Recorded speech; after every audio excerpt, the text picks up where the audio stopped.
just trying to continue to build habits. We have like a couple things we want to focus on. Kind of common warrior themes, taking care of the ball, rebound. But there'll be some different lineups out there, so we'll have to see how we can keep building momentum with as we mix and match tonight. Same thing on Wednesday, and just keep getting better. The rebound in particular, he was kind of destroying you guys for the first 2 games. I mean, are you concerned about that this year? I mean, right now you're obviously a little undersized at the center spot. I'm not concerned about it. It's just got to be a focus, and no matter who we play, whether it's LA or with their front court that they have, or anybody else in the league really who wants to take advantage of that, we have to be ready to perform. Obviously with Loon and Willie, it'll help, but it's all 5 guys we talk about it all the time, so it's not just relying on our bigs to rebound and have 15, 20 rebound games. Got to do it collectively, and then we can play fast on the other end too because we have that capability.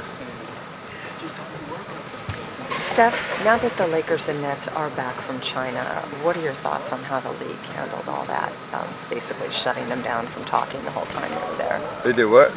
They had asked the teams not to comment or have their normal availabilities as they would, like pregame, postgame, anything like that. I mean, that makes sense. It's still a fluid situation, so see how it continues to play out. So, what do you think the best way is? Positive, more times than not, and sticking with that approach, and the collective mindset from Adam Silver all the way down to the last player on the last, on the bench. I think that's been a good vibe and that open communication. So, I mean, that's why we are the league that we are, for sure. Watching what Eric Pascal's been able to do early, does it kind of surprise you that 40 guys were taken above him in the draft?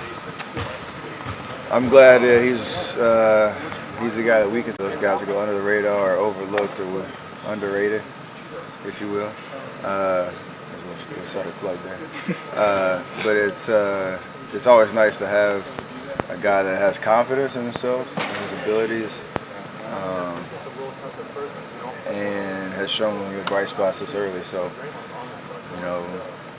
he comes from a winning program and has had many great experiences in college, but he can bring that to what we do here.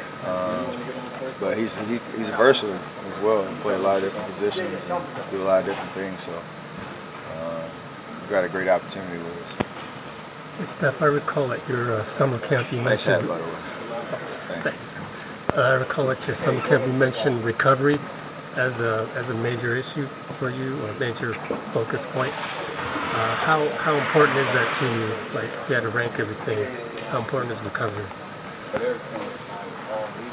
mean, it's hard to rank it because everything that I do in order to be at my best is extremely important.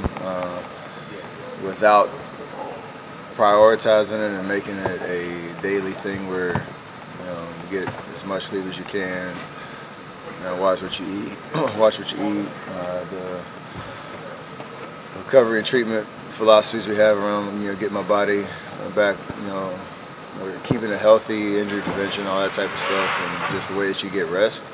All that goes into sustaining this level of play for as long as I can. So, I mean, obviously, I'm thankful to live in the era we're playing in, where there's so much information and technology and different approaches that you can, and finding out what works for you versus somebody else too. So, like, all those things you learn over time.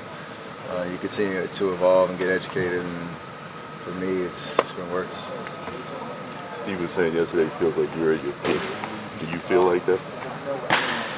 Didn't he say that last year too? 2 years ago? So I'm still sustaining this level, right? Yeah. I don't know what kind of time window he put on me.